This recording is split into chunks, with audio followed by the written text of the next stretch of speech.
52 matchs, 24 nations, 9 stades, mesdames et messieurs, qui pour détrôner les éléphants de la Côte d'Ivoire, équipe championne en titre? La réponse, ça sera déjà dans cette 35e édition de la Coupe d'Afrique des Nations qui sera organisée du côté du Maroc.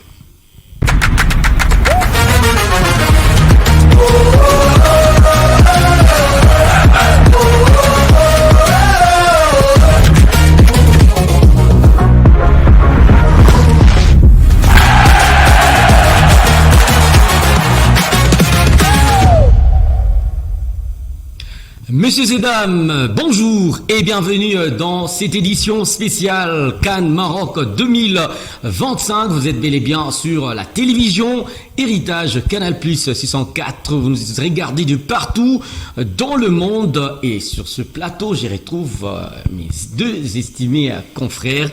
Je commence avec vous, Jean-Claude Sefou Sadiki, en précisant que ça sera votre dernier proverbe de cette année 2025. Et il viendra du Maroc, puisqu'on est au Maroc, je crois. En fait, si tu vois ton frère, même l'acheteur ne te fera plus confiance, dit un proverbe marocain. Ça c'est fort, hein? Ouais, c'est fort. Bonjour, cher Marc, bonjour Abalewa. Je suis très heureux de retrouver les téléspectateurs qui ont été nombreux durant l'année, je crois. C'est vrai qu'on va entrer en mode Cannes. Oui. Est-ce qu'on va faire encore une émission normale? Non. Non, je ne crois pas. En mode Cannes. C'est le temps de leur dire gracias. Bonjour à vous, cher Joël Bagnoa. Bienvenue dans ce numéro. J'ai envie de dire qui trahit sera trahi. Ouais, justement, c'est ce que l'adage de Jean-Claude veut aussi dire quelque part, parce que celui qui est capable de vendre son frère est capable de tout, donc il faudrait se méfier. Bonjour à vous Marc, bonjour à Jean-Claude, et oui, bonjour à toutes ces personnes qui nous suivent, c'est un plaisir, et ouais, c'est une fin d'année qui est peut-être allée trop vite, je sais pas votre appréciation, l'année est allée tellement vite, mais c'est quand même un plaisir à chaque fois d'être là et de parler sport, et en sachant qu'ils sont toujours là en train de nous suivre. Tu sais, comme il dit que ça part vite, il y a une phrase sur lui que j'aime beaucoup. Bisous, Moukou et Hachem Moukouzik. Donc les belles choses, ça arrive, mais nous, on est en train de c'est vrai pour toi. Ah oui, mesdames et messieurs, je rappelle ici déjà 9 stades qui accueilleront le 52 match de cette 35e édition de la Coupe d'Afrique des Nations Maroc 2025. Découvrez le joyau architecturaux qui vont faire vibrer l'Afrique en ce décembre. C'est dans cet élément.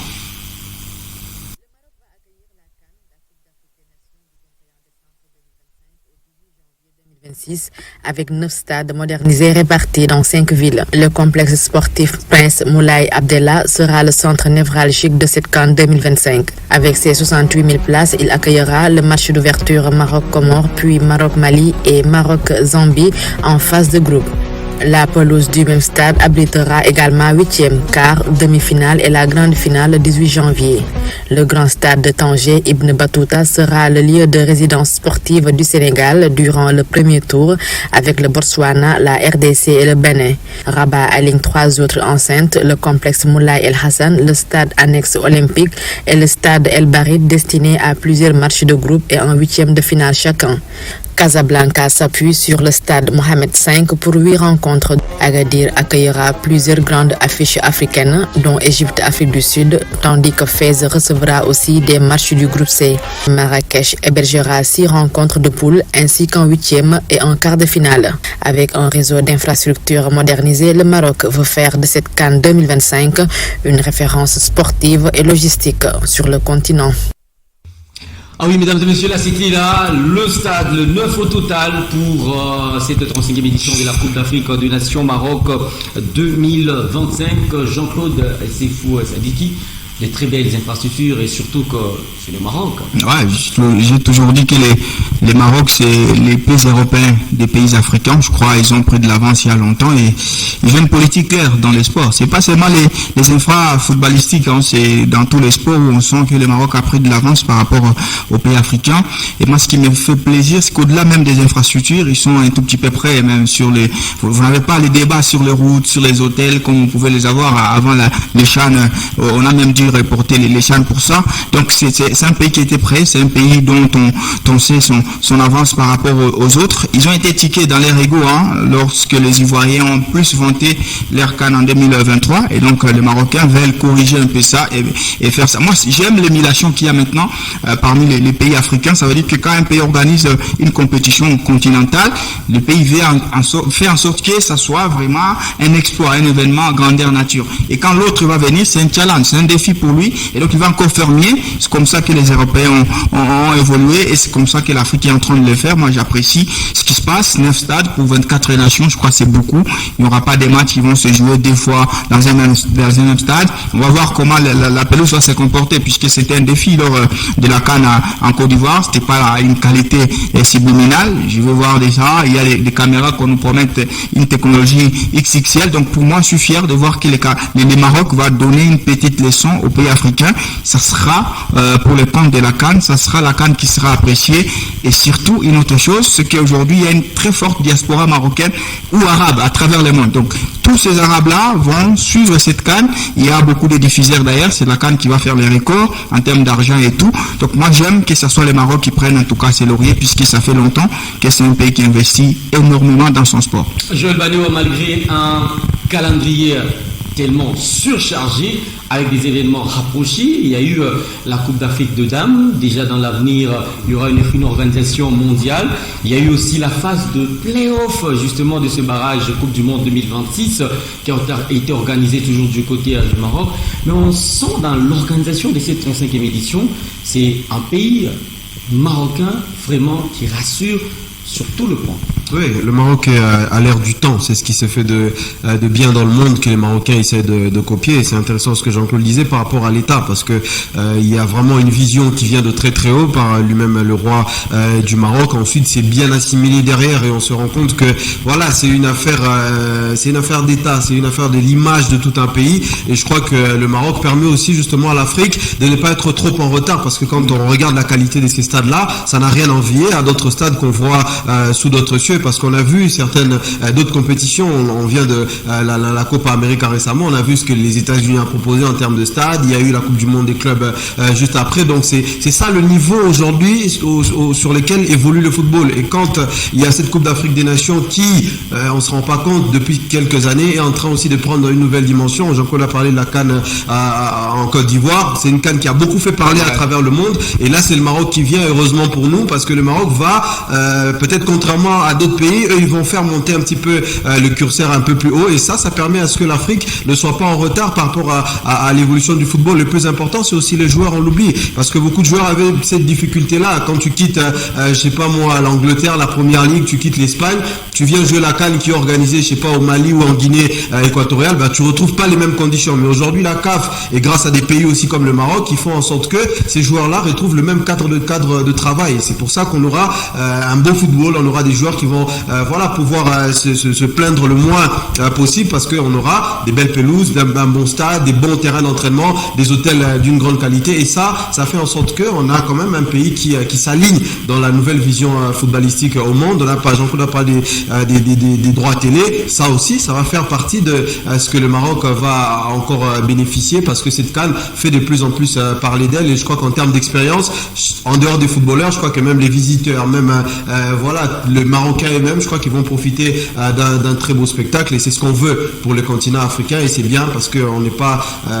très loin derrière, parce que même ce qui se passe en Asie, c'est quand même génial, et l'Afrique, grâce au Maroc, on est quand même dans des dispositions. Joël, il a touché un point vraiment qui nous rappelle les quelques exigences pour se déplacer, pour aller vivre cette fête. Tout à fait. On a même exigé, il faut avoir des, comment on appelle, relevés bancaires, pour avoir d'abord le visa, le billet, tout.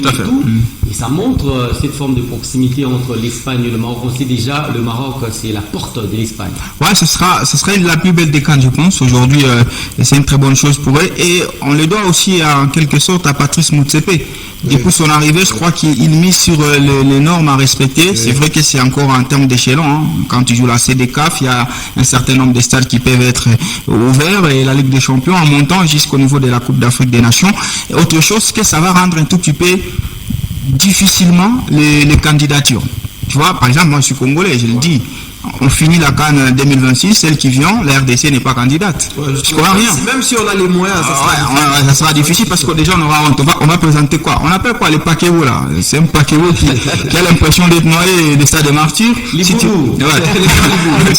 tu pars de côté Tata Raphaël, tu as honte. Donc ça veut dire aujourd'hui la RDC, juste avoir juste les stades marocains, on a honte même d'aller candidater. Et même les politiques, hein, c'est vrai, ils n'ont pas de honte, ils peuvent dire, mais il aura du mal à promettre que la CAN ça vient, parce que dès qu'il verra justement ce qui va se passer, il aura. Donc pour moi, c'est une bonne chose, ça va éliminer des petits pays qui n'investissent pas dans les sports, vont complètement s'éliminer eux-mêmes pour candidater. On verra que la Coupe d'Afrique sera l'apanage peut-être des pays qui prendront l'élan, le Sénégal, la Côte d'Ivoire et puis les pays du Nord. Donc c'est une très bonne chose pour nous. Et même les droits télé, ils viendront parce que plus c'est beau, plus ça intéresse l'image en fait. Et plus l'image est intéressée, je crois que même les grandes chaînes viendront facilement. Je pense qu'au-delà de ça, la leçon que doivent retenir certains pays, c'est que ce n'est pas pour la CAN qu'on doit peut-être investir dans le sport. C'est-à-dire que votre pays doit d'abord avoir un certain seuil, un certain niveau d'infrastructure, et à partir de cette base-là, la CAF peut venir justement subventionner pour modifier certains stades, construire certains stades. Donc il y a beaucoup de pays qui sont encore à la bourre. Si on veut aspirer un jour à organiser une compétition, commencez d'abord par votre propre projet, investissez, ensuite viendra les moyens de la CAN. La CAN à la Côte d'Ivoire et même la CAN, je crois au Cameroun, a été reportée plusieurs fois parce qu'il y avait presque rien. Et aujourd'hui, quand on regarde le Maroc, il y avait déjà un bon soubassement. C'est ce qu'il y a du côté de l'Égypte, c'est ce qu'il y a du côté de l'Afrique du Sud, et c'est ces genres de pays-là qui peuvent rivaliser sur ce niveau de qualité. Mais pour le reste des pays africains, je crois que là, on montre quand même qu'il y a beaucoup de travail à faire pour voir la CAN se déplacer dans un pays lambda encore en Afrique. Voici maintenant le 24 nations réparties en 6 groupes.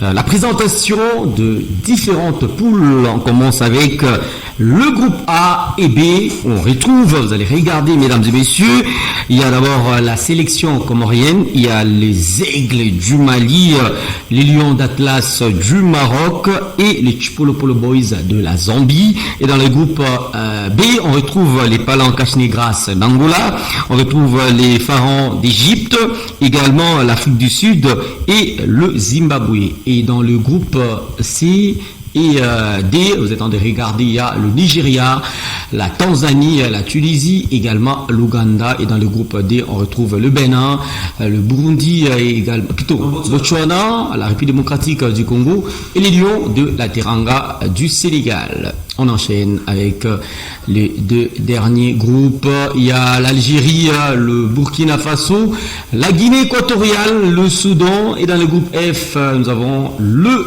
Cameroun, le Gabon, la Côte d'Ivoire et le Malgache. Waouh, c'est du costaud, c'est gros. Non, c'est Mozambique. Hein. Mozambique. Mais c'est du costaud, hein. Quand on voit le Gabon, on voit la Côte d'Ivoire.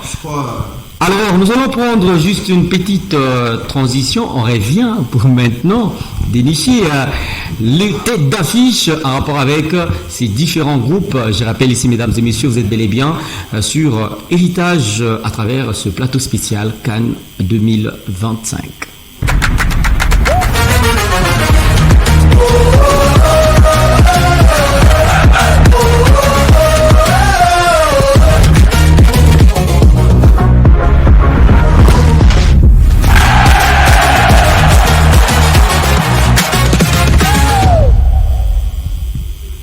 Nous avons les divisions en 2 parties. Hein. On va commencer avec vous pour la première partie. Jean-Claude Sefou Sadiki. Dans le groupe A, on retrouve le pays hôte, le Maroc. Vous allez regarder ici le Maroc et le Mali. Je rappelle ici, le Maroc est à la recherche de sa 2e étoile. Et le Mali, c'est cette femme qui impressionne, mais qui n'a pas encore trouvé un bon mari. Jean-Claude Sefou. L'exemple là, il est non, le Mali, cette sélection, elle est toute belle. Ouais, c'est ça. De bons joueurs, une très belle équipe. Mais je peux déjà faire ma signature de cette CAN. Le Maroc, c'est mon coup de cœur, je pense. Aujourd'hui, c'est quand même une nation qui a régradi. Oui. Les sélectionneurs qui a remporté beaucoup de titres déjà en Afrique, qu'ils ont remporté avec les WAC. Il connaît le football. Moi, je l'ai toujours dit, et peut-être les gens ne se rendaient pas compte pourquoi l'Égypte a dominé l'Afrique. Parce que l'Égypte connaissait le football africain. On est différents. Le football Larry, c'est un football, déjà, il est physique. aider, il y a un marquage à la culotte. Ça veut dire que tu peux être technique, mais à chaque fois quand devant toi il y a quelqu'un qui met le pied, tu auras du mal. Et je crois que la grande gueule, c'était Riyad Mahrez qui l'a dit. Ils sont éliminés, il dit, et c'était un peu orgueilleux de sa part, il dit, mais tout le monde nous attend. Tout le monde, dès que j'ai le ballon, il y a 3 joueurs qui sont sur moi. C'est ça le football africain. Et je crois qu'avant, le Maroc ne se rendait pas compte au fait de cette différence-là. Malgré la technique d'un joueur, il va falloir s'habituer à jouer physiquement. Et donc, avec les sélectionneurs Regragui, je crois, c'est une sorte de remède qui peut aider cette sélection-là à pouvoir faire la différence. Ils ont des talents extraordinaires. Il faut juste voir leur parcours aux éliminatoires pour la Coupe du Monde où ils survolent complètement leur groupe, ils survolent complètement la séance des éliminatoires. Donc, c'est une nation qui est bien équipée. Je reste un tout petit peu dans ma soif de voir si Achraf Hakimi va vite récupérer. On me dit que c'est possible qu'il joue, même s'il ne sera pas à la hauteur, mais s'il est là, je pense qu'il peut aider dans le coup franc ou dans son effort offensif dont il est capable. Et puis c'est le Mali aussi, vous l'avez dit, l'exemple il est fameux. C'est une nation qui pratique du beau football. Déjà ils ont des joueurs très techniques au milieu de terrain. C'est une nation qu'on attend toujours un tout petit peu haut, mais voilà, elle est tout simplement une déception. J'espère que le fait d'échanger, puisqu'ils ont un bon sélectionneur qui a fait les prouesses avec la Gambie, le fait de connaître aussi le football africain peut permettre à ce que cette nation puisse avoir cet ancrage-là. Et pas pour leur CAN. Je ne dis pas que les Mali peuvent faire l'exploit d'aller remporter, c'est possible, mais je crois qu'ils peuvent quand même faire une CAN efficace. Faire une CAN efficace, c'est aller même en demi-finale, essayer d'avoir des résultats un tout petit peu à exploit. Si tu bats le Sénégal, tu peux battre le Cameroun. C'est des résultats qui font oublier une déception. Et après, il y a quand même les Comores. Les Comores, c'est le poil à gratter de ces groupes-là. C'est un pays qui, en 90 minutes, peut te rendre tout simplement la misère du monde. Elle ne peut pas prendre 5 buts, mais elle est capable de marquer et d'embêter. Donc, il y a le Maroc, il y a le Mali, et puis il faut faire attention aux Comores. Groupe B, tête d'affiche, l'Afrique du Sud et l'Égypte de Mohamed Salah. On va parler de Mohamed Salah peut-être en rapport avec le joueur attendu. Ouais. Mais ce groupe aussi, déjà avec ces deux nations, vraiment, Jean-Claude, qui aime toujours d'abord passer cette première phase. Tout à fait, ouais, et elles vont passer, je l'espère, parce qu'avec un groupe, avec une CAN 24, il y a aussi les fameux meilleurs troisièmes. Donc, je m'attends à ce que les deux nations soient là. Après, si on met ça là de côté, c'est des sélections qui s'évalent, puisque ce sont des sélections qui fondent leur ossature sur les joueurs locaux, pour la plupart, même si l'Égypte a essayé un tout petit peu de s'ouvrir dernièrement. On a quand même des joueurs qui viennent d'autres continents et tout. Pour l'Égypte, ils font une finale en 2017, ils tombent face au Cameroun, ils font une autre face au Sénégal, donc c'est une suite logique. Et pour moi, quand je regarde l'âge de Salah, je me dis c'est peut-être sa dernière CAN. Et pour un tel joueur, pour un tel grand pharaon, puisque c'est le plus grand joueur égyptien, sans couronne, ça risque d'être un tout petit peu embêtant dans l'histoire. Donc, pour le bien du football, si les dieux m'entendent, les dieux du foot bien sûr, je voudrais quand même que Salah puisse finir sa carrière avec un trophée avec son pays, puisqu'il a quand même marqué beaucoup de buts, il a essayé de qualifier son pays en finale, 2 finales, et il y a une Coupe du Monde, il rate complètement en Russie, du côté de la Russie, avec Hector Cooper, on s'en souvient, c'était un joueur qui était blessé, mais il a fait l'effort d'être là. Et donc, pour moi, Salah, s'il a ces trophées-là, je serais content pour l'histoire du foot, mais au moins c'est quand même une sélection qui connaît ces footballs-là. Ils ont beaucoup de joueurs qui connaissent également. Ils ont des grands clubs qui ravitaillent leur sélection. Et pour l'Afrique du Sud, pour moi, c'est le bel ambassadeur, pour moi, du football africain. Donc, si tu es un natif en Europe, tu veux te renseigner sur l'évolution du football africain, il faut aller en Afrique du Sud parce que c'est là où ils investissent. Même si, et si vous regardez les quelques palmarès, les quelques effectifs, les meilleurs joueurs des clubs sud-africains, ils ne sont pas sud-africains. Par exemple, si tu pars des côtés des Sundowns, les meilleurs joueurs, les fameux, ils sont plus portugais. Oui, donc, c'est un tout petit peu le paradoxe aussi. Ils n'ont pas assez de grands joueurs qui essaient un tout petit peu de marquer, mais ils ont des collectifs. Orlando peut ravitailler, il y a Mamelodi qui peut le faire, Sikoukoune.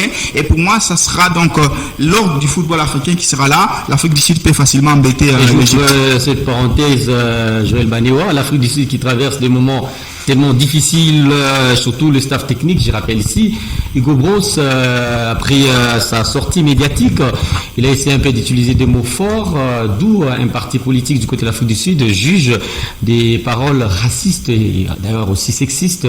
Donc il est obligé de se présenter devant la justice à quelques jours du démarrage de cette Coupe d'Afrique. Non, je pense que pour Hugo Broos, c'est plus, c'était de la maladresse. Je crois que c'était peut-être sous émotion, parce que moi, je lui accorde les bénéfices du doute, parce que Hugo Broos, c'est pas un nouveau dans le continent africain. Il a été sélectionneur du Cameroun, je crois, il a été sélectionneur c'est du lui qui remporte en 2017 avec le Cameroun. Voilà, c'est lui qui gagne avec le Cameroun, donc c'est pas un novice dans le football africain. Donc Hugo Broos, quand il est devant la presse, que ça soit en Afrique du Sud, en Algérie, au Cameroun, il connaît le contexte. Il sait qu'il est dans un pays africain, il sait comment se tenir. Mais moi, je n'ai pas apprécié la façon dont c'est comme s'il a ignoré le milieu.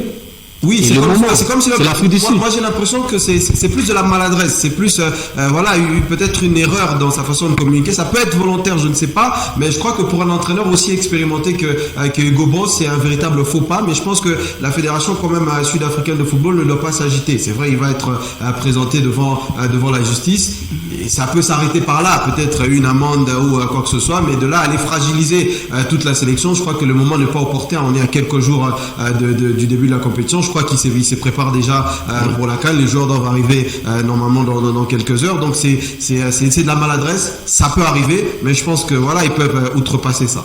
Jean-Claude, on termine votre série des 3 groupes. Ici, c'est le groupe C. Comme tête d'affiche, on retrouve le Nigeria, cette nation qui traverse toujours des moments de critiques. Il y a le Nigeria et la Tunisie. Le Nigeria qui avait raté sa phase de play-off, voulait se dire, pour la Coupe du Monde. Et la Tunisie, je pense que la Tunisie, elle est restée cette nation stagnée. Elle rate les 2 dernières éditions. Elle a raté les 2 dernières. Elle ne rate pas, elle participe, mais elle ne fait pas un bon parcours lors des 2 dernières éditions de la Coupe d'Afrique des Nations. Je crois qu'elle n'est pas là lors de la Coupe du Monde 2022. Donc voilà, il y a beaucoup de retard à rattraper. Mais pour le Nigeria, j'ai regardé la liste. Je me suis dit, mais comment la RDC est parvenue à éliminer cette nation? Donc, moi, je n'ai pas compris, mais je pense que l'ami des Banéois, Eric Schell, c'est peut-être la raison principale. C'est un coach qui se retrouve là, il a raté. Je ne sais même pas pourquoi, il peut imaginer. Hein. Oui. Lui, il était coach, il est sélectionneur du Mali. Le Mali qui est éliminé sur un échec lors de la dernière CAN. Face à la Côte d'Ivoire. À Côte d'Ivoire. Mais tout d'un coup, le Nigeria qui joue la finale de la Coupe d'Afrique des Nations, limoge son sélectionneur et prend un sélectionneur qui a échoué avec le Mali. Donc moi, déjà son arrivée du côté du Nigeria, je n'avais pas compris et je crois que j'ai raison, puisque c'est pour la première fois, le Nigeria rate la Coupe du Monde à 10. On ne se rend pas compte, c'est même pour ça qu'il a été au Limoges également, Marc Brice. Oui. Vous pouvez tout dire de moi, mais quand le Cameroun, qui est recordman justement sur le continent des participations en Coupe du Monde, rate la Coupe du Monde à 10, c'est un échec. Et c'est la même chose pour le Nigeria, donc c'est un échec flagrant. Et je crois qu'ils peuvent maintenant se refaire la santé. Si tu regardes la liste, tu regardes les individualités, tu as l'impression que c'est quand même une nation extraordinaire. Et elle peut faire justement les boulots. Pour la Tunisie, c'est un peu de se surpasser. Et même en club, si vous regardez l'Espérance et les autres, ils ont quand même pris un petit retard par rapport à d'autres nations, comme l'Égypte ou le Maroc. Donc il va falloir vite se refaire un tout petit peu une bonne santé. Ça serait un très bon groupe, mais je crois les Nigeria et la Tunisie sont bien partis pour le groupe des belles retrouvailles entre la RDC et le Sénégal, mais les 2 têtes d'affiche. Et bien sûr, ça dérange un peu. Je dirais les Congolais, surtout avec cette élimination à Kinshasa au Stade des Martyrs, on menait 2-0, 3-2, et après l'élimination, là on essaie un peu de récupérer la situation via cette phase de barrage. Joël? Ça c'est peut-être les 2 plus, enfin peut-être 2 ça serait trop dire, mais ils font partie quand même des 5 meilleures nations de cette compétition, et on a déjà 2 qui sont dans un même groupe, qui sont la RDC et le Sénégal. La RDC normalement doit nourrir quand même ses sentiments de revanche, parce que cette défaite là elle a été chaotique quand même pour la RDC dans un stade des Martyrs qui a peut-être battu ce jour-là un record d'affluence. Le stade était plein et c'est les Sénégalais qui gâchent la fête. Oui, c'est une équipe sénégalaise, on se rend pas compte, ils ont peut-être atteint une autre dimension. J'ai aussi checké la liste de cette sélection sénégalaise. Je me dis, mais même dans cette liste-là, des joueurs comme Sadio Mané n'ont plus de place, parce qu'il y a même le jeune, le petit Mbaye là du Paris Saint-Germain il est sélectionné aussi avec le Sénégal. Tu as Ndiaye, tu as Sarr. Je vois même pas la place de Sadio Mané. Donc c'est une équipe, c'est un véritable foudre des guerres. Même quand je regarde le milieu de terrain, c'est une qualité exceptionnelle. La défense l'est également. Donc c'est peut-être la plus belle nation de cette Coupe d'Afrique des Nations. Jean-Claude a parlé parler du Maroc, mais j'ai l'impression que tout ce que le Maroc aura de plus que les années précédentes, c'est juste son public. Parce que j'ai même l'impression que cette sélection marocaine n'est peut-être plus la même que celle qui a été exceptionnelle en Coupe du Monde. Ils ont perdu quelques cadres, il y a d'autres qui se retrouvent dans des clubs un petit peu exotiques. Certes, ils ont rajouté Brahim Diaz, ils ont peut-être retrouvé Ounahi, mais voilà. Moi, je pense qu'en termes de collectif, je crois que c'est le Sénégal qui nous présente quand même le plus bel effectif. Après, pour la RDC, il y aura quand même beaucoup de choses à dire dessus, mais c'est quand même une RDC qui a gagné du crédit parce que les 2 dernières victoires face au Cameroun, au Nigeria, ça a changé le regard de beaucoup d'observateurs sur cette sélection congolaise. Et je pense que même dans le groupe, je crois que les Congolais, ils ont quand même, ces statuts et cet ego qui doit changer parce que vous avez été 4e à la dernière CAN, vous n'avez pas été ridicule. Ils ont été d'ailleurs excellents à la qualification à la CAN, ils ont été bons à la qualification à la Coupe du Monde. Là, ils sont à 90 minutes de le faire. Donc, quand ils arrivent dans cette Coupe d'Afrique des Nations, je pense que la RDC, c'est quand même parmi les nations qui arrivent en position de force dans cette CAN et je crois qu'on doit faire valoir ça dans ce groupe-là où, en dehors du Sénégal, il y a quand même le Botswana et le Bénin. Groupe F, Côte d'Ivoire, Cameroun. Votre analyse, avant que Jean-Claude intervienne en rapport avec le dossier de liste des joueurs qui doivent représenter le Cameroun, c'est fait en continu entre la fédération, le ministère du sport. Il y a l'ancien entraîneur Brice qui s'est exprimé qu'il a un contrat jusqu'en 2026 avec le Cameroun. Votre analyse d'abord en rapport avec ces 2 belles nations? Ouais, ça c'est des frères ennemis, ça. La Côte d'Ivoire, le Cameroun et Drogba, on connaît l'histoire, mais oui, il y a une nation quand même qui est stable. Je pense que c'est la Côte d'Ivoire, tenante du titre. Elle arrive avec juste un petit problème. Je crois le problème Nicolas Pepe qui n'a pas été sélectionné. Ça c'est un autre dossier. Mais je crois que c'est l'équipe qui arrive en force. Ils ont une très belle attaque avec des joueurs qui évoluent dans des très grands championnats. Et voilà, c'est peut-être un milieu un peu vieillissant parce que quand j'ai vu les Sangaré, les Fofana, je crois que ça peut aussi être leur dernière CAN. Jean-Michel Seri qui est encore là, ça peut être aussi sa dernière CAN. Mais voilà, c'est un groupe cohérent. Je crois que c'est un groupe qui aussi qui sera regardé parce que quand tu es tenant du titre, tous tes matchs seront scrutés. Ils auront cette pression-là. Mais je crois que c'est une grande nation du football africain. Après, l'énigme, ça reste quand même le Cameroun parce qu'ils sont réputés comme étant une très grosse nation du football africain, multiples champions de cette CAN, mais ils traversent vraiment une période très sombre. C'est peut-être la période la plus difficile qu'on ait jamais vue du football camerounais. Ça peut peut-être se traduire par un échec à la CAN, c'est qu'on leur souhaite pas. On sait aussi qu'ils sont surprenants parce que quand ils gagnent en 2017, c'était aussi une période très difficile pour le Cameroun, mais ils réussissent à s'en sortir. Donc je pense que la Côte d'Ivoire, c'est elle qui a cette position de force et derrière, elle va forcément suivre le Cameroun, mais ça reste quand même un groupe très hostile pour les deux. Mais si les Ivoiriens ne réussissent pas à survoler ce groupe, on va quand même se poser beaucoup de questions. Et c'est triste pour les Lions indomptables du Cameroun, Jean-Claude Seyfou, 2 listes, 2 rassemblements, 2 je dirais sélections. Je pense que, je sais pas, d'après les textes de la FIFA, il faut quand même qu'on check quelle liste sera considérée. Je pense qu'il y a quand même une fédération. Oui, il y a la fédération qui collabore directement avec l'organe technique. Donc je pense que c'est la liste signée Eto'o, même si c'est le fameux David Pagu qui a signé. Bon, il y a quand même un paradoxe. Samuel Eto'o, il veut mettre en avant, on sait, c'est pour justifier justement sa guerre contre le ministre des Sports. On le sait, ça date de longtemps.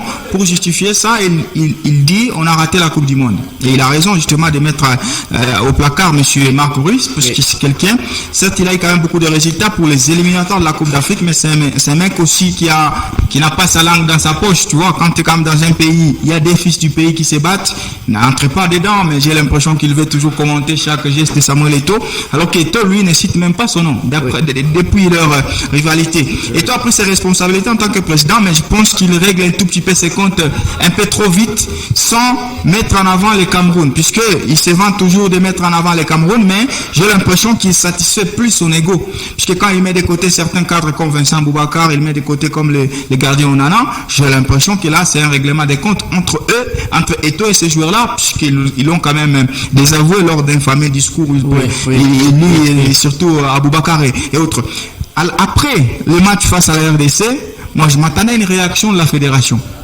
Et la réaction devait peut-être dévancer M. Marc Brice, c'était évident, mais la liste devait être la même. On a vu que ces joueurs-là, c'est quand Aboubacar entre, que le Cameroun se procure quelques bonnes occasions face à la RDC. Donc, je pense que pour un temps qui est court, après l'élimination lors des barrages et la CAN qui arrive, il fallait quand même garder ce commando-là, peut-être faire sortir M. Marc Brice et laisser ce Cameroun-là.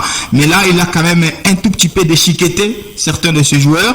Et je ne crois pas à ce qu'on dit, puisque le Cameroun, et c'est la magie du football en Afrique, oui, mais je ne crois pas que le Cameroun-là, qui est tellement convalescent, va aller titiller le Sénégal, va aller titiller la RDC, va aller titiller le Maroc, la Tunisie, le Mali, qui sont un tout petit peu bien stables, et même le Nigeria. Donc je ne vois pas que je ne crois pas à la génération spontanée. On va me dire tout ce qu'on veut, oui, le Cameroun c'est comme ça, mais le football c'est une question de processus. Quand tu étais malade aujourd'hui, tu ne vas pas te réveiller mettre un triplé, ça n'existera pas. Oui. Et je m'attends à une CAN ratée pour le Cameroun, afin que les tout grands et tout comprennent que par moment, il ne suffit pas d'être footballeur pour être un grand dirigeant. Là, je pense qu'il a pris trop de décisions politiques dans le sport. Et ça va entacher le côté sportif. Et le côté sportif, c'est ce qui doit le plus primer. Et à partir du moment où ils n'ont pas compris ça, ou à partir du moment où ils vont faire passer ça au second plan, les résultats ne seront pas fameux du côté du Cameroun. Et plus important encore, c'est que après cette CAN-là, c'est là maintenant que Eto'o sera encore beaucoup plus attendu, parce que si le Cameroun rate la CAN, le premier coupable, ça sera pas le coach, ça sera Samuel Eto'o qui a nommé ce coach-là en fanfare. Donc je crois qu'après ça, Samuel Eto'o doit maintenant être en mesure de faire parler son côté sportif, parce que on sait que ça a été un grand champion, mais maintenant il doit être en mesure de rebâtir une sélection, parce que ça sera ça, les défis du Cameroun s'il y a une CAN ratée. Mais même avec une CAN à minima réussie, je crois que c'est une équipe du Cameroun qui mérite quand même d'être révisitée. Et si cette équipe camerounaise continue de faire passer le côté administratico-politique devant, c'est une sélection camerounaise qui ne va pas entrer dans la lignée du Maroc, à la lignée des Égyptiens, parce que ces équipes-là, ils travaillent en ce moment le côté sportif, et là j'ai l'impression que le Cameroun sont vraiment en retard. Je ne sais pas s'ils ont des joueurs camerounais qui évoluent dans leur championnat sur la liste. Oui. Mais je crois que le coach, il est essentiellement local. Il a 25 ans de carrière, plusieurs fois il est meilleur coach du Cameroun. Ouais, il est là, il est dans la sélection depuis longtemps, mais les grandes responsabilités dont il est aujourd'hui garant, je pense que on va scripter un tout petit peu cette philosophie. On sait que Paptia du Sénégal, il est aussi local, mais lui il est quand même un grand joueur, on connaît son histoire et tout. Mais Eto'o voulait aussi copier un peu ce qui se passe du côté du Sénégal, voir si la potion magique des coachs locaux peut marcher avec le Cameroun. C'est faux aussi. On va prendre le dernier groupe qu'on a oublié, c'est le groupe et on retrouve l'Algérie et le Burkina Faso, deux belles nations aussi. D'ailleurs, ce sont les habitués de cette Coupe d'Afrique des Nations. Je sais que les étalons, ils ont traversé des moments un peu difficiles sur le plan politique. L'Algérie, on sait, c'est un pays têtu qui vient. En fait, il parle trop, mais à l'arrivée. Ça c'est. Non, mais ils ont eu la chance quand même de gagner en 2017, je pense. 19, voilà, ils gagnent avec un but où le ballon il fait 10 jours en l'air et puis ça descend. Mais oui, c'est quand même une nation à prendre au sérieux. On a parlé de Salah, mais Mahrez aussi, je pense que c'est sa dernière, mais ils se sont quand même renforcés, les Algériens. Je crois qu'on va aussi vraiment redécouvrir une autre équipe. Ils ont été très bons dans les qualifications à la Coupe du Monde. Ils ont un leader qui est Riyad Mahrez, mais il y a aussi beaucoup de cadres, beaucoup de joueurs expérimentés, mais il y a aussi des binationaux, énormément du côté de l'Algérie qui ont choisi la sélection algérienne. Donc ça reste ça l'équation du côté de l'Algérie, comment justement faire maintenant le mariage des anciens et des nouveaux joueurs, parce qu'il y a même Lucas Zidane, le fils de la légende française Zinedine, qui sera le gardien numéro 1 du côté de l'Algérie. Donc il y a beaucoup de belles choses du côté de l'Algérie. Moi j'attends voir, c'est toujours une équipe que j'aime regarder quand l'Algérie joue, je suis un petit peu fanatique, mais on attend voir ce que ça va donner. Pour les étalons du Burkina, les pays des hommes intègres, je crois que leur football a peut-être pris un petit retard. Ça va, on a connu la belle génération, les frères Traoré, il y avait voilà tous ces joueurs-là. Mais Aristide Bansé, les frères Folu, Aristide Bansé, un joueur qui faisait parler. Donc aujourd'hui, ils sont un peu en déficit de ces joueurs-là. Ils ont Tad Soba, je crois, les défenseurs centrales du côté du Bayer Leverkusen. Ça sera insuffisant, j'ai l'impression. Mais le football, on sait que voilà, c'est parfois des réussites individuelles. Mais le Burkina, je pense que sur cette CAN, ils n'arrivent pas avec autant d'assurance comme ils ont pu le faire dans les années précédentes. Mais comme vous l'avez dit, c'est des habitués de la CAN et voilà, faut peut-être s'attendre à des belles choses, mais c'est pas forcément cette équipe-là qui va changer les choses. Découvrons ensemble le 5 joueurs attendus en rapport avec cette 35e édition de la Coupe d'Afrique des Nations. Je rappelle ici qu'il va se dérouler du côté du Maroc. On regarde ensemble ensemble avec vous les 5 joueurs attendus avec la réalisation de notre ami Dany. Nous avons 5 joueurs, s'il vous plaît, 5 bons joueurs. Nous allons commencer avec, il y a Sadio Mané, il y a également Achraf Hakimi, il y a Victor Osimhen, il y a Mohamed Salah et Sergou Guirassy. On va essayer un peu d'agrandir la fiche pour bien voir ces 5 joueurs attendus. C'est très connu. Très connu.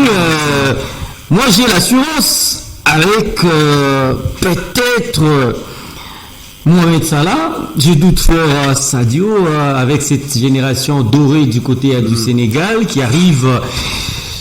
Achraf aussi, un joueur blessé, il revient. Pour Sadio, malgré la présence des stars, des autres stars européennes, puisque lui il est du côté du golf et tout, mais il fait un triplé, je crois, face au Kenya. Le match amical. Le dernier match. Donc, un tel joueur, ça reste le leader. Ça reste le leader. C'est lui qui a donné les titres, les premiers d'ailleurs du Sénégal. On se souvient de ces pénaltys-là. Il est difficile de mettre de côté Sadio Mané. Et je pense que ça faisait partie des petits soucis d'Aliou Cissé. Quand il voulait faire sans Sadio, la nation a du mal à accepter. C'est comme si tu viens en 2009 et tu veux mettre un pouce de côté alors que tu es coach du TP Mazembe. Et ça sera toujours mal pris. Et donc, je pense que Sadio sera toujours ce porte-étendard. J'ai vu même les scénarios de la vidéo sur la liste. C'est bien, on finit par Sadio Mané.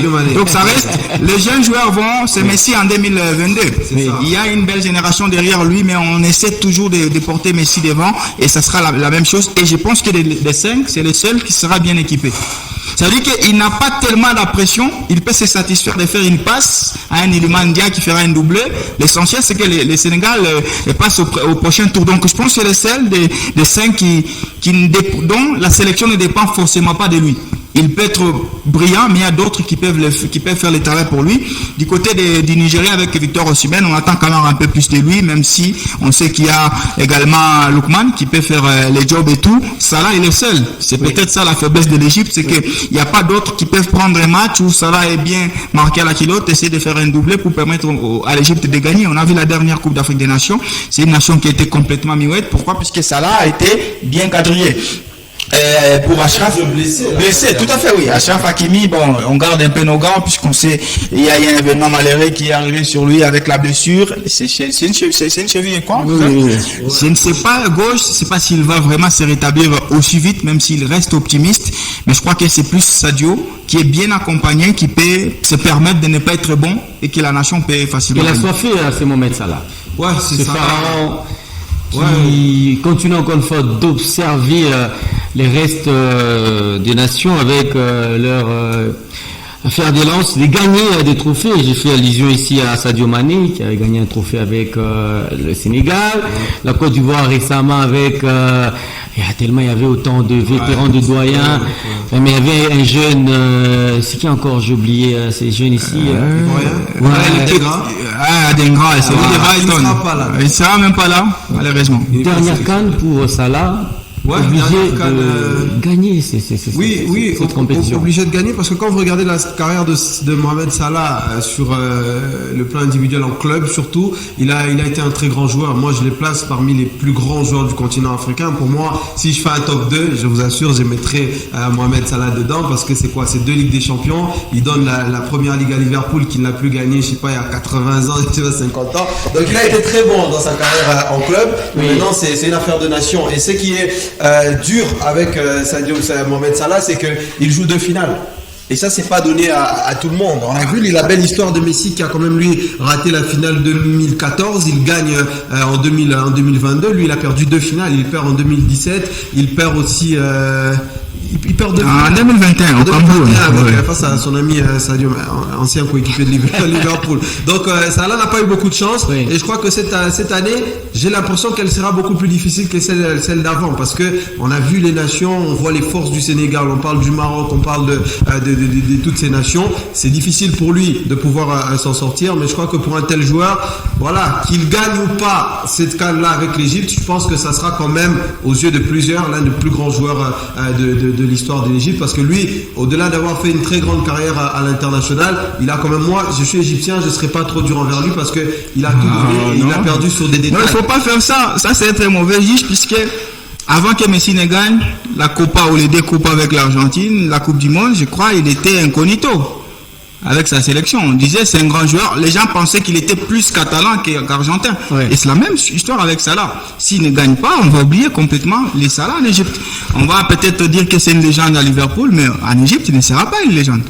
Nous allons reprendre. Eto'o, il est grand. Aujourd'hui, on respecte ce qu'il fait, c'est parce qu'il a gagné. Hein. Oui. Si Eto'o ne gagne pas des trophées avec le Cameroun, il serait. Salah, il perd aussi une canne à domicile. Ouais. Sans transition, nous allons prendre cette belle anecdote racontée par Joël Banioua. C'est le parcours de ce léopard de la République démocratique du Congo. Et juste après, nous allons terminer ou finir avec ce numéro plateau spécial Cannes 2025 avec ce focus sur les joueurs attendus de l'OPA de la RDC. Ça sera avec vous Jean-Claude Sefou Sadiki. Alors nous allons regarder ce parcours de l'OPA de la RDC. Je rappelle encore une fois raconté par Joël Banioua. Depuis son apparition à la Coupe d'Afrique des Nations, la République démocratique du Congo s'est forgé une place à part dans l'histoire du football africain. Anciennement Zaïre, la RDC compte une vingtaine de participations à la CAN et surtout 2 trophées continentaux remportés en 1968 et 1974 qui ont définitivement installé le pays parmi les grandes nations du football africain. Impossible d'évoquer cette histoire sans parler de Pierre Ndaye Moulamba, héros éternel de la CAN 1974. Avec ses 9 buts inscrits en une seule édition, ce qui est un record jamais égalé, il a porté le Zaïre au sommet du continent et a gravé son nom en lettres d'or dans la mémoire du football africain. Plus récemment, les léopards de la RDC ont confirmé leur statut. En 2015, sous la houlette de Jean-Florent Ibenge, la RDC surprend l'Afrique et décroche une 3e place méritée, symbole d'une génération ambitieuse, symbolisée par des joueurs comme Yannick Bolasie ou encore Joël Kimpela. Et lors de la précédente édition en Côte d'Ivoire, cette nouvelle génération portée par le capitaine Chancel Mbemba fait encore parler de sa solidité et sa maturité en terminant contre toute attente 4e aux portes du podium face aux meilleures sélections du continent. Aujourd'hui encore, la RDC avance avec ce mélange d'histoire, de talent et de caractère. Toujours respectée, jamais banale, souvent imprévisible, elle conserve son statut de grande nation du football africain et outsider crédible pour le titre. Alors cette fois-ci, jusqu'où iront les léopards de la RDC? Simple trouble fête ou enfin prêt à renouer avec la gloire continentale? Le verdict sera donné au Maroc pour cette 35e édition de la Coupe d'Afrique des Nations.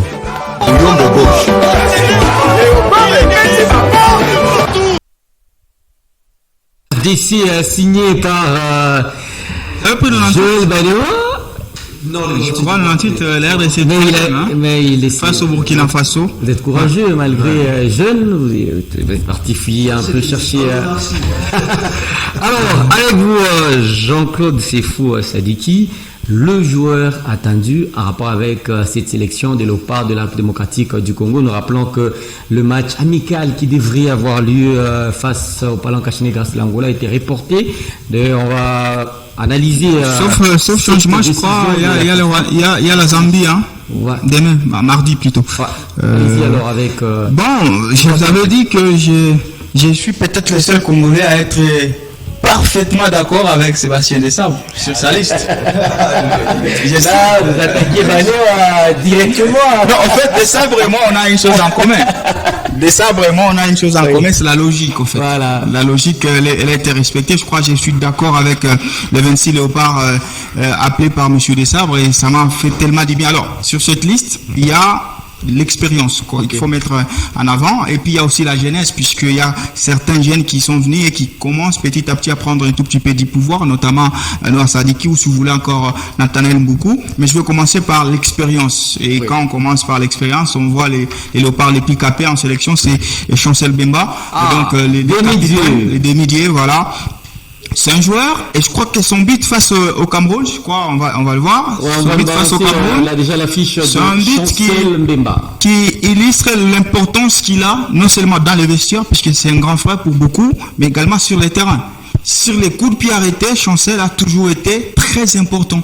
On a vu sur les images de Joël Banioua, il marque un but face à la Guinée, je crois que c'est lui qui égalise. Pourquoi? Parce que c'est un mec justement qui se met en dehors justement au deuxième poteau et il profite des deuxièmes ballons pour exploiter. Donc je pense que Chancel sera un atout très important et défensivement, c'est un mec tellement expérimenté qu'on va l'associer là. Il n'y aura plus forcément Tonzembe, même si on met Bantou Binsika, il va apporter plus à Bantou Binsika. Et si vous regardez les autres joueurs, que ce soit les Inonga, même s'il ne sera pas là, que ce soit les Bantou Binsika, que ce soit les Capois et les autres, dès qu'ils sont associés à Chancel, je pense qu'ils ont un supplément. Donc c'est quelqu'un qui apporte une belle stabilité défensive, surtout dans l'axe. Il y a une belle compréhension. Donc pour moi, le premier atout, ça sera Chancel Mbemba. Et Chancel Mbemba plutôt. Il ne faut pas qu'on caricature un peu plus de nous. Chancel Mbemba. Il est là. Et donc voilà, le défenseur, le joueur le plus capé dans cette sélection. Il a traversé ou passé la barre, voulais-je dire, des 100 sélections, Jean-Claude. Ouais, tout à fait. Donc il y a Chancel qui sera un grand atout. Et puis je vais aller directement offensivement. Okay. Il y a un autre, l'un des meilleurs buteurs justement de notre sélection, c'est Cédric Bakambu. Cédric Bakambu. Il nous a démontré, c'est vrai, dernièrement il ne marque pas, mais face au Sénégal, il est très important. Il marque un but extraordinaire, sauf qu'on va oublier ce but-là puisqu'il y a une défaite à la clé. Mais dans ce mouvement, dans ces déplacements, dans son apport par rapport à d'autres joueurs qui sont là, je crois que Cédric Bakambu c'est quand même un joueur qui sera le plus attendu par les Congolais, et surtout vu son âge aussi, puisqu'il n'a pas encore 3 cannes devant lui. Il va permettre à ce qu'on voit ce qu'il fait du côté des Bétis, quelqu'un qui peut évoluer en second poumon, même si en sélection on ira avec lui comme étant titulaire et leader, mais il a l'étoffe qu'il fait. Il rate la CAN personnellement, il rate la CAN en Côte d'Ivoire, hein. J'ai dit individuellement, puisqu'il rate les pénaltys face au Maroc, depuis là, il ne marque pas et tout. Je crois que c'est une façon pour lui de se rattraper, et il a l'étoffe pour ça, pour essayer. Je vais rentrer en défense, puisqu'il y a un certain... Pour moi, c'est le meilleur Léopard actuellement. Aaron Bissaka. Là, Jean-Claude, il s'enflamme. Aaron Bissaka, c'est actuellement le meilleur Congolais. Pour tous les Congolais qui jouent au football, c'est le meilleur pour l'instant. Il joue du côté de l'Angleterre, il est efficace. Quand il arrive, il n'y a pas de concurrent, puisque Kalou le comprend déjà que non, attention, je ne peux pas rivaliser. Et il est performant d'entrée. Oui. C'est vrai que ça commence par cette équipe-là du Sénégal, mais dans son apport, on l'a vu, c'est face au Nigeria, c'est face au Cameroun, et quand il est en face des grands attaquants, il est aussi capable de rehausser son niveau. Et pour moi, il n'a pas encore donné offensivement ce qu'on attend de lui. C'est vrai qu'il a encore beaucoup de maîtrise, il doit encore apprendre beaucoup de repères avec d'autres joueurs de l'équipe, mais quand il va vraiment s'installer pour une CAN pour lui, peut-être la première, c'est ça, qui ne sera pas la dernière, mais il va peut-être aborder avec une émulation personnelle. Il peut dire, c'est le moment de me faire pardonner par les Congolais, puisqu'on ne va pas oublier la manière dont il a longtemps esquivé les appels de plusieurs sélectionnaires. Et donc, s'il fait une bonne CAN, je crois que les Congolais peuvent lui porter dans leur cœur, et ça va permettre à ce que ce mec-là puisse avoir au moins une carrière internationale. Donc, il y a aussi Aaron Bissaka qui a de l'expérience, qui pour moi, c'est le meilleur Léopard pour l'instant. Et puis, il y a également notre ami Fiston Maëlé, qui est donc les ballons d'or. Pour moi, j'ai dit ballon d'or, je sais de quoi je parle. Les gens pensent que c'est Achraf Hakimi, mais je pense que moi, je suis d'accord avec vous. Ouais, c'est le joueur africain qui a mérité ça. Donc, ils vont jouer, Pyramide joue. Ils ont été éliminés malheureusement. Malheureusement. C'est un garçon dont on est témoin justement de son ascension. On connaît sa discipline déjà et ses performances. Quand il entre en second, pour moi, il a accepté son rôle. Là, il n'y aura pas de problème. C'est quelqu'un qui apporte beaucoup. Il a marqué beaucoup de buts face à des grands gardiens, face à des grandes défenses. Et donc, je pense que en tant que seul joueur africain qui évoluera justement avec la République démocratique du Congo, il aura à cœur un peu de pouvoir représenter bonnement ou dignement notre football africain, même si des sabres semblent un tout petit peu l'esquiver. Et donc, c'est quelqu'un que j'attends, peut-être faire des meilleurs. Tu peux pas gagner les trophées des meilleurs joueurs interclubs, faire une canne incognito. Donc, il va falloir justement que tu pousses un tout petit peu, te rendre à la hauteur de ses attentes. Et puis, quand j'ai parlé de l'expérience et de la jeunesse, je pense à Noah Sadiki. C'est l'animateur du jeu jusqu'ici. Donc c'est celui qui va orienter le jeu, c'est celui qui va donner des passes décisives, c'est celui qui va prendre les ballons au milieu de terrain et l'amener. Et il le fait déjà du côté de Sunderland avec un peu plus du pouvoir, de la puissance dans son jeu au milieu de terrain. Il va falloir maintenant, parce que il doit porter le ballon vers Elia Meshak, porter le ballon vers Cédric Bakambu, porter le ballon vers les Maëlé et les autres. C'est quelqu'un qui est jeune, mais qui aura beaucoup de responsabilités. Je pense que de ça va lui dire qu'attention, en Côte d'Ivoire, on n'avait pas Gaël Kakuta était trop blessé. On faisait migrer notre ami Bongonda au poste de 10. Mais là, on a quand même Noah Sadiki qui peut prendre typique, qui peut aller aider justement notre ligne offensive à avoir les ballons. C'est quoi les scénarios à éviter déjà pour cette 35e édition de la Coupe d'Afrique des Nations qui sera organisée par le Maroc pour la sélection de la République démocratique du Congo? Je rappelle ici que lors de la récente édition, la RDC a été battue pour le compte de la 3e place par l'équipe sud-africaine. Ouais, il faudrait d'abord éviter de perdre contre le Bénin. Il ne faut pas perdre contre le Bénin, il ne faut pas non plus faire un mauvais match contre le Sénégal, parce que le match contre le Sénégal, il sera un match, en fait ça peut être un match référence pour la RDC. Soit on peut être très bon et renverser la pyramide, parce que moi je pense qu'on a une équipe capable de battre le Sénégal, mais il faudrait pas se louper. C'est-à-dire Bénin-Botswana, c'est le match où il ne faut pas rater. Tu m'as choqué, hein? Il faudrait, si on peut. Tu m'as choqué. Donc, le Sénégal on peut. On a une équipe pour battre le Sénégal. On a une équipe qui peut battre le Sénégal. Cette équipe de RDC peut battre tout le monde. Mais Jean-Claude, on a battu le Cameroun, on n'a pas battu le Sénégal, c'est ça le problème. Non, mais écoutez, on a battu tout le monde, mais on n'a pas battu le Sénégal. Non, justement. On a fait un nul à Dakar. Il y a eu un match nul à Dakar. Justement, il y a un but partout à Dakar. Et il y a 2 buts partout à 3 minutes de la fin d'un match. C'est-à-dire que la RDC... Vous aimez les détails. Ça, c'est le bout du détail. La RDC est à 3 minutes de soit battre le Sénégal, à Kinshasa, soit un match nul. Non, justement, ils ont failli faire un nul chez nous. Nous, on a fait un nul chez eux. Malheureusement, ils ont eu la petite chance d'aller gagner au stade de Martyrs. Donc, je pense que c'est dans un détail. Et je crois que la RDC a prouvé suffisamment qu'ils sont quand même très bons à l'extérieur. Donc, ça, c'est un atout à prendre en compte. Mais rapidement, vraiment sur les joueurs. Moi, je pense qu'on doit aller avec Fiston Maëlé en tant que star à la CAN. Faut pas faire passer ce garçon-là en second plan en disant que c'est le remplaçant de Bakambu.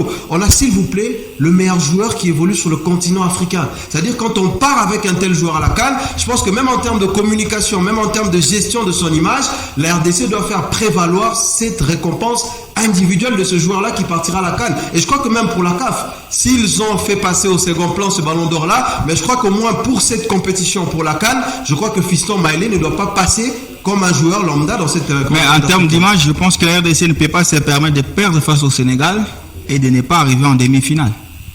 Je crois que si on ne fait pas les deux, je crois que ça serait une canne ratée. Votre coup de gueule, Jean-Claude Sefou, c'est cette sortie médiatique du président Infantino, président de la Fédération internationale de football et association, FIFA en sigle. Ouais. Je ne sais pas si c'est une forme d'injustice, mais il a parlé à toutes les fédérations du côté de l'Europe, pour ne pas citer les noms de clubs en Europe, surtout pour les grands championnats, de libérer leur cadre africain juste après la date du 12 décembre. Du 15. Du 15 décembre, je m'excuse. Bon, j'ai suivi les discours, j'ai suivi que les Africains étaient en colère, sauf moi, malheureusement. Oh là là. Ouais, moi, je ne suis pas en colère parce que je pense que la charité bien ordonnée commence par soi-même.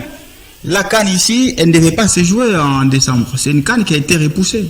Et pourquoi on a repoussé? Juste parce qu'on voulait faire les jets doux à la FIFA. Donc je pense que si nous-mêmes nous respectons, nous essayons de maintenir nos dates, je crois qu'il n'y aurait pas de problème. C'était en juin déjà.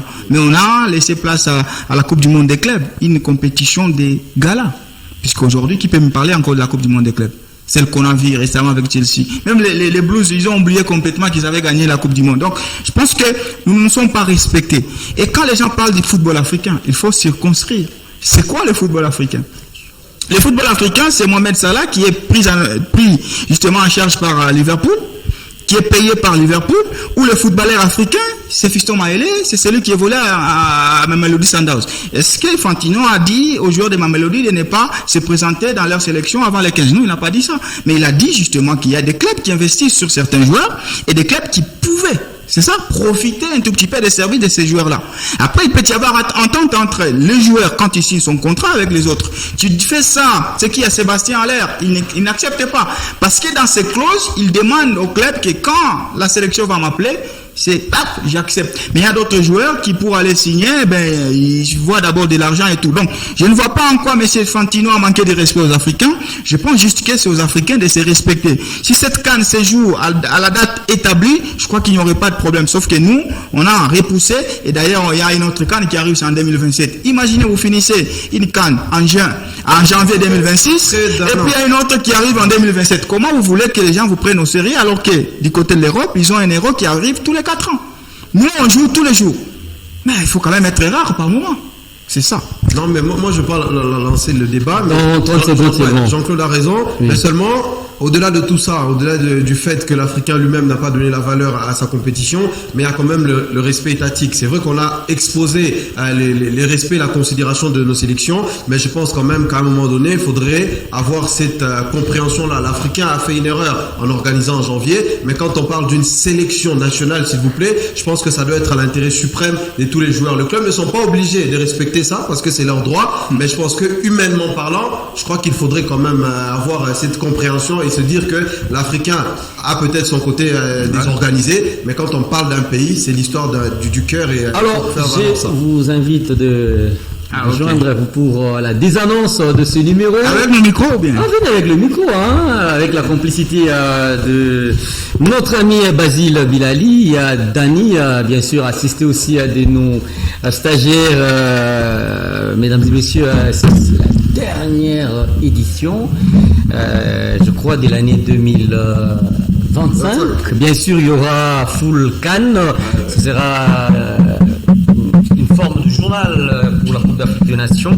Je ne sais pas, un dernier mot. D'abord, merci beaucoup, Jean-Claude.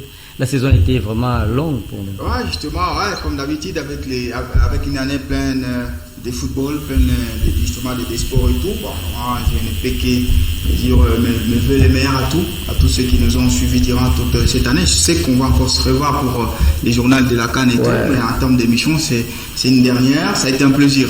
J'espère qu'on a été à la hauteur et une promesse d'autres belles surprises pour 2026. Vous savez, nous, j'ai toujours considéré qu'il n'existe pas une ligne d'arrivée définitive pour les savoir. Donc, chaque jour, on apprend. Je crois en 2026, on va encore leur donner un cocktail qui ne va pas les décevoir. Ouais, merci quand même à toutes ces personnes aussi qui nous ont suivis.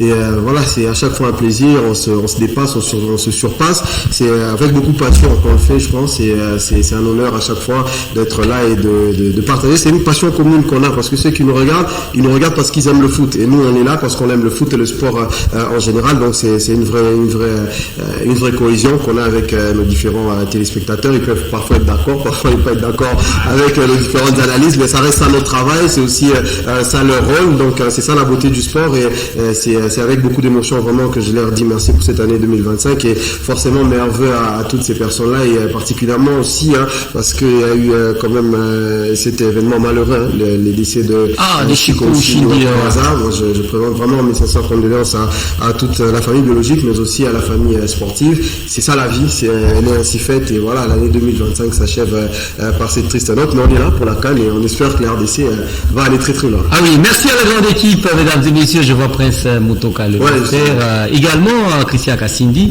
pour ne pas oublier les deux commandos pour cette édition. Je vois Basile, Jean-Marc également, Dani. Mesdames et messieurs, on ne change pas l'équipe qui gagne. Vous allez retrouver la même équipe déjà à partir du mois de janvier à la fin de l'année. Sauf si j'ai devenu président. Tout est possible. La même équipe déjà à partir de la dernière semaine du mois de janvier 2026 pour l'émission rétrospective 25. Donc, mesdames et messieurs, j'ai dit au revoir et à la prochaine.